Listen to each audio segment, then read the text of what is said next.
Hello बच्चों, good morning. आज हम पढ़ेंगे क्रिया विशेषण। इसके पहले हमने पहले वाली वीडियो में पढ़ा था क्रिया।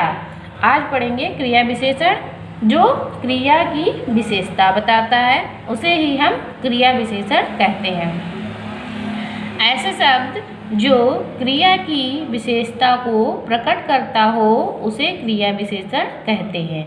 जैसे तेज, धीरे धीरे, प्रतिदिन, दौड़कर, अचानक, बारी बारी, फटाफट, थोड़ा इत्यादि। ये जो शब्द हैं बच्चों, यही क्रिया विशेष जो वाक्य होता है उसमें उसकी क्रिया की विशेषता को प्रकट करते हैं।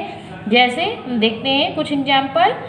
हिरन तेज दौड़ता है, तो हिरन क्या करता है? दौड़ता है। दौड़ना उसकी क्या है? क्रिया। और क्रिया की विशेषता क्या हुई?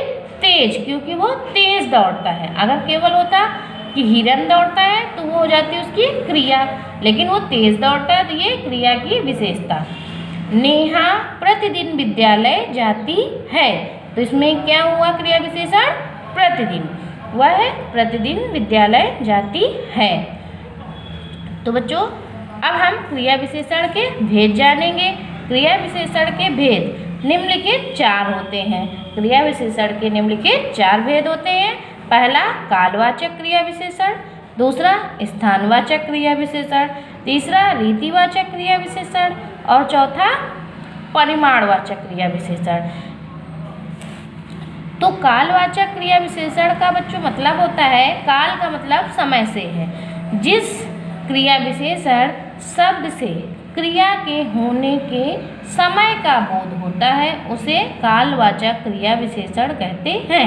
जैसा कि हमने बच्चों बताया, कालवाचक का मतलब समय से है। समय का मतलब है कि कार्य वर्तमान काल में हो रहा है, कि भूतकाल में हो रहा है, कि भविष्य काल में हो रहा है, आज हुआ कि कल होगा कि परसों होने वाला है।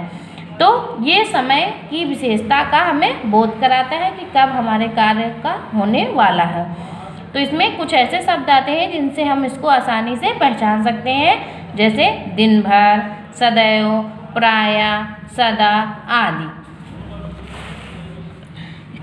इसका एग्जाम्पल है बच्चों, वह दिन भर सोता रहा है, यानी वो दिन भर सोता रहता है।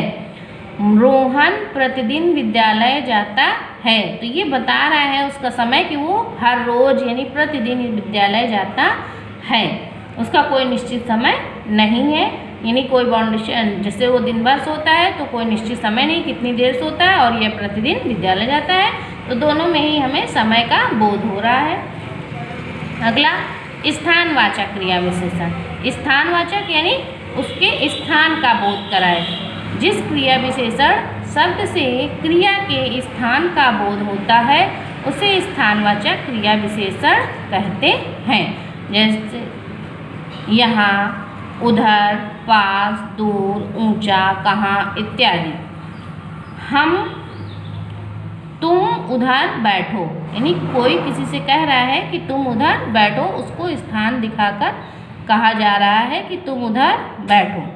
गर्मी में कहाँ जाओगे, तो ये हमारे शब्द जो हैं वो क्या स्थान को दर्शा रहे हैं, इसलिए ये स्थानवाचक।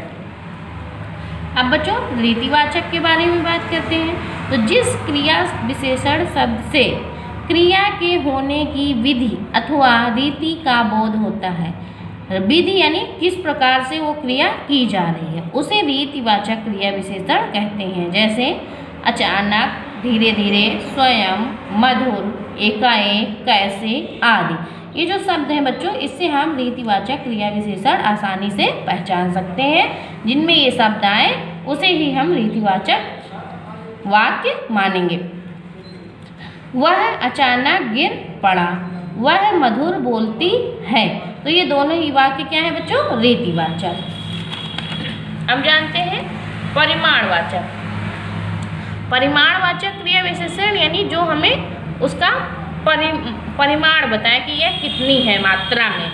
जिस क्रिया विशेषण शब्द से क्रिया की अधिकता, न्यूनता, पर्याप्तता आदि का बोध होता है उसे परिमाणवाचक क्रिया विशेषण कहते हैं। जैसे अधिक, कम, ज़्यादा, थोड़ा, काफ़ी, कुछ, पर्याप्त, पर्याप्त आदि शब्द जो है इनके माध्यम से हम परिमाणवाचक क्रिया विशेषण को आसानी से पहचान सकते हैं बच्चों। इसके वाक्य कुछ इस प्रकार है, जैसे अधिक सोचो कम बोलो, वह बहुत प्रसन्न है। तो ये क्या है, परिमाणवाचक के एग्जाम्पल है। तो बच्चों इस तरह आप अभ्यास के द्वारा इनको पहचान सकते हैं। कुछ अभ्यास प्रश्न है बच्चों, इनको आपको करना है। पहला प्रश्न, निम्नलिखित प्रश्नों के उत्तर लिखिए। क्रिया विशेषण कितने प्रकार के होते हैं तथा कौन कौन से होते हैं, यानी उनका प्रकार लिखना है और उनके नाम लिखने हैं। कालवाचक तथा स्थानवाचक क्रिया विशेषणों में अंतर बताइए। दोनों में अंतर बताना है आपको बच्चों। क्रिया विशेषण की परिभाषा लिखिए। अगला प्रश्न बच्चों, नीचे दिए गए वाक्यों में से क्रिया विशेषण छांटकर उनके प्रकार लिखिए। यानी कुछ एग्जाम्पल बच्चों दिए गए हैं, उनके आपको पहचान कर प्रकार लिखने हैं कि कौन सा ये वाक्य है और किस प्रकार का क्रिया विशेषण इसमें पाया जा रहा है। जैसे पहला सेंटेंस है, अंदर आओ कुछ बातें करेंगे।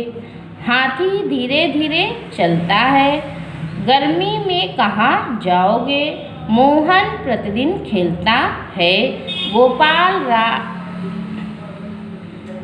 रात काफ़ी देर तक पढ़ता है।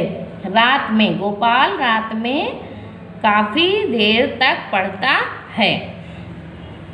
अगला प्रश्न बच्चों, नीचे लिखे क्रिया विशेषण शब्दों को अपने वाक्यों में प्रयोग कीजिए। यानी आपको इसमें वाक्य बनाना है। कुछ शब्द हमने दिए हैं आपको, जैसे लगातार, धीरे धीरे, पास, जल्दी जल्दी, सदैव, प्रतिदिन। ये जो शब्द हैं इनके माध्यम से आपको बच्चों वाक्य बनाना है। तो बच्चों आप अपने अभ्यास कार्य को करें और वीडियो को देखकर इसको समझें और पढ़ें। बाय बाय बच्चों।